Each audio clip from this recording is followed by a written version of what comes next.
তারিণীপুর তিমুখাস্থিত মেঘা পানীয় জল প্রকল্পের কাজে ব্যাপক দুর্নীতি সংঘটিত হয়েছে। প্রায় ৩০% মানুষের ঘরে ঘরে পানীয় জলের পাইপলাইন টানা হলেও জল কিন্তু পৌঁছাচ্ছে না। এছাড়াও যারা জল পান তাদের মধ্যে বেশিরভাগ গ্রাহকের ঘরে ঘোলা জল যায় বলে অভিযোগ। বোরিং করতে গিয়ে কারচুপি করেছেন বরাদপ্রাপ্ত ঠিকাদার। কাজ শেষ হওয়ার আগেই বিকল হয়ে গেছে বৈদ্যুতিক ট্রান্সফরমার। আজ তারিণীপুর তিমুকা প্রাঙ্গণে আয়োজিত সাধারণ সভায় এভাবেই একাধিক অভিযোগ তুললেন ওই পানীয় জল প্রকল্পের অধীন ভুক্তভোগী স্থানীয় জনগণ। তারিণীপুর তিমুখাস্থিত পানীয় জল প্রকল্পের ইউজার্স কমিটির সভাপতি আব্দুল হক তালুকদারের পৌরোহিত্যে আয়োজিত সভায় বিভিন্ন বক্তারা একাধিক অভিযোগ তুলে বলেন, মেঘা প্রজেক্ট হিসাবে তারিণীপুর তিমুখাস্থিত পানীয় জল প্রকল্পের নির্মাণ কাজের জন্য 2,28,00,000 টাকা বরাদ্দ হয়েছে। কাজের বরাত পেয়েছেন করিমগঞ্জের মইনুল হক নামের এক ঠিকাদার। প্রথম থেকেই কাজ করেছেন ঠিকাদার মইনুল হকের সহযোগী শান্তিপুরের মতিউর রহমান নামের এক ব্যক্তি। 2021 সনের 27 ডিসেম্বর এই মেঘা পানীয় জল প্রকল্পের কাজের শিলান্যাস করেন কাঠিগড়ার বিধায়ক খলিলউদ্দিন মজুমদার। কাজের শুরু থেকেই এই প্রকল্প নিয়ে 2 নম্বরের অভিযোগ ওঠে। নির্মাণ কাজের দেওয়ালের একাধিক স্থানে ফাটল দেখা দেওয়ার পাশাপাশি বিভিন্ন দুর্নীতির খবর পত্রপত্রিকায় বের হয়, কিন্তু তারপরেও টনক নড়েনি বিভাগীয় কর্তাদের। এবার স্থানীয় জনগণ এই মেঘা পানীয় জল নির্মাণ হলেও রীতিমতো জল না পাওয়ার অভিযোগ তুলেছেন। 600-র মতো হোম কানেকশন রয়েছে এই পানীয় জল প্রকল্পের অধীনে। এর মধ্যে প্রায় 30% মানুষের ঘরে ঘরে পাইপলাইন টানা হলেও পানীয় জল পৌঁছায়নি। নলকূপে ফুটাফাটা হয়ে জল পড়ে যায় বলে অভিযোগ। আরও কিছু গ্রাহকের ঘরে ঘোলা জল যায় পাইপলাইনের সমস্যার জন্য। অ্যালার্ম, ব্লিচিং পাউডার ইত্যাদির অভাবে 2 দিন পর পর পানীয় জল দেওয়া হচ্ছে। বোরিং করে ভালো পানীয় জল তোলার কথা থাকলেও ধামাচাপা দিয়ে নামমাত্র বোরিং করেছেন ঠিকাদার।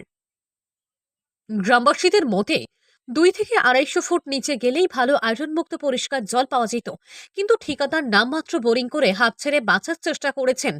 এছাড়াও বর্তমানে বৈদ্যুতিক ট্রান্সফরমারটি বিকল হয়ে গেছে বলে অভিযোগ গ্রামবাসীর। শীঘ্রই বোরিং সহ পাইপলাইনের সমস্যা, ট্রান্সফরমার ও ঘোলা জলের সমস্যা সমাধানের জন্য বিভাগীয় কর্তাদের দৃষ্টি আকর্ষণ করেছেন স্থানীয় জনগণ। অন্যথায় আন্দোলনের হুমকি দিয়েছেন তারা।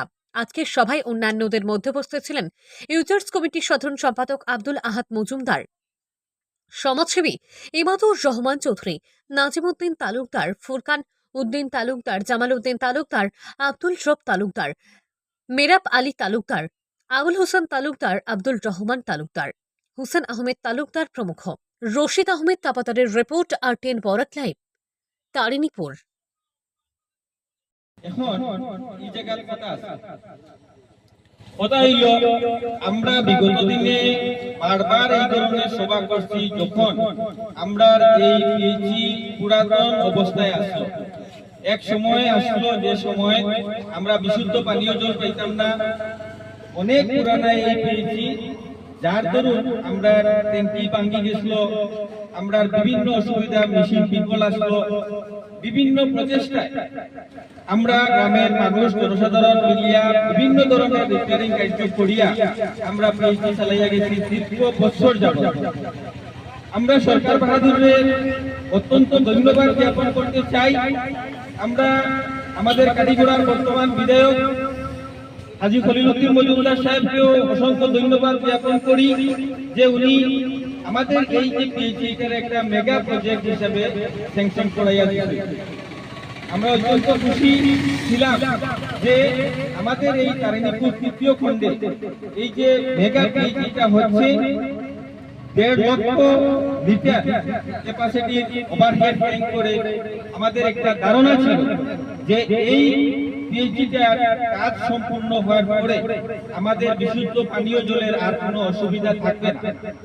কিন্তু অতি দুঃখের বিষয়, আমরা আজকে দেখতে পাচ্ছি যে প্রায় 5-6 মাস আগে আমাদের এই পিএইচইর কাজ সম্পন্ন হয়েছে এবং তখন থেকে ট্রায়াল পিরিয়ড হিসেবে এই মেগা প্রজেক্ট থেকে আমাদের জল বিতরণ করার কথা। কিন্তু অত্যন্ত পরিতাপের বিষয়, এই পিএইচইতে আমরা যেটা দেখেছি 2,24,00,000 টাকা স্যাংশন হয়েছে এবং সেই বরাদ্দকৃত টাকা দিয়ে আমাদের এই পিএইচইকে নতুনভাবে মেগা প্রজেক্ট করে এটার একটা সুন্দর রূপ দেওয়ার কথা। কিন্তু আমরা বর্তমানে 3 দিন পর পর, মধ্যে 2 দিন রেখে 3 দিন পর পর আমরা সামান্য জল পাচ্ছি, যে জলে আমাদের সংকলন হচ্ছে না। এবং সরকারি নির্দেশিকা অনুযায়ী আমরা গ্রামের মানুষ বা এই পিএইচির অন্তর্গত যারা বেনিফিশিয়ারি, যারা আমরা জল এই পিএইচি থেকে পাই, আমরা প্রত্যেকে জানি যে আমরা মাসিক একটা চাঁদা কালেকশনের মাধ্যমে নির্ধারিত 50 টাকা হোক 100 টাকা হোক আমরা কমিটিকে দিয়ে তারপরে আমরা এখান থেকে জল পাবো। গাইডলাইনের বিষয়ে আমাদের জানা আছে, কিন্তু আমাদের কমিটি যখনই এলাকায় চাঁদা আদায় করতে যায় পানীয় জলের জন্য, তখন আমরা দেখতে পাই যে নতুন পিএইচি মেগা প্রজেক্ট, কিন্তু মানুষের ঘরে টেপে জল যাচ্ছে না। অনেকাংশে প্রায় 30% মানুষের ঘরে জল যাচ্ছে না এবং প্রায় অর্ধেক মানুষের ঘরে খোলা জল যাচ্ছে।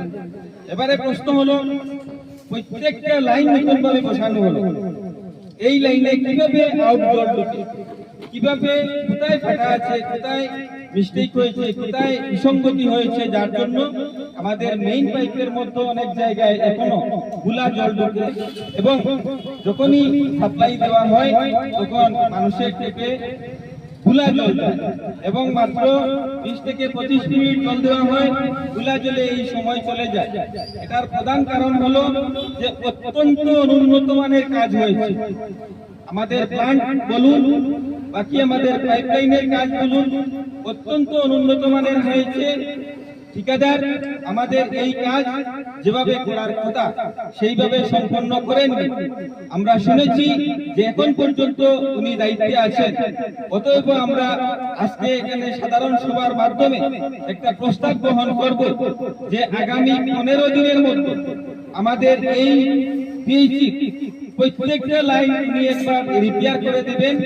কোথায় কোথায় ওনার পাইপলাইনে গন্ডগোল আছে, কোথায় কাদা জল ঢুকছে, সেই বিষয়টা আমাদেরকে একবার ক্লিয়ার করে দেবেন। আমরা মোটেই সন্তুষ্ট নয় ওনার কাজে। তো গতদিন আমরা প্ল্যান্টে গিয়ে দেখেছি 2টা মোটর ডেলিভারির জন্য উনি বসিয়েছেন, একটা বন্ধ আছে এবং আরেকটাতে গাস্কেট কেটে মোটরের মধ্যে জল যাচ্ছে। এবারে আমরা দেখতে পাচ্ছি আমাদের একটা অভিযোগ ছিল তখন যে ট্রান্সফরমার যেটা বসানো হয়েছে, সেই ট্রান্সফরমার যখন বসানো হচ্ছিল তখন আমরা বলছিলাম যে এটা নতুন নয়, ট্রান্সফরমারটা নতুন নয়, আপনি নতুন প্রজেক্টের কাজ করছেন, অতএব ট্রান্সফরমারটা নতুন বসান। আজকে 3-4 মাসের মাথায় আমাদের পিএইচি ট্রান্সফরমার বিকল হয়ে গেছে। আজকের এই সভাস্থল থেকে আমি অনুরোধ করব ওনাকে, যিনি ঠিকাদার রয়েছেন, 1-2 দিনের মধ্যে যাতে আমাদের পানীয় জলের কোনো অসুবিধা না হয়, 1-2 দিনের মধ্যে উনি যাতে এই ট্রান্সফরমারটা চেঞ্জ করে নতুন একটা ট্রান্সফরমার এখানে এসে বসান। কারণ আগামীকালকেও আমরা জল পাবো না, কারণ ট্রান্সফরমার চলে গিয়েছে। উনি নিশ্চয়ই দায়িত্বে আছেন, ওইগুলি দেখার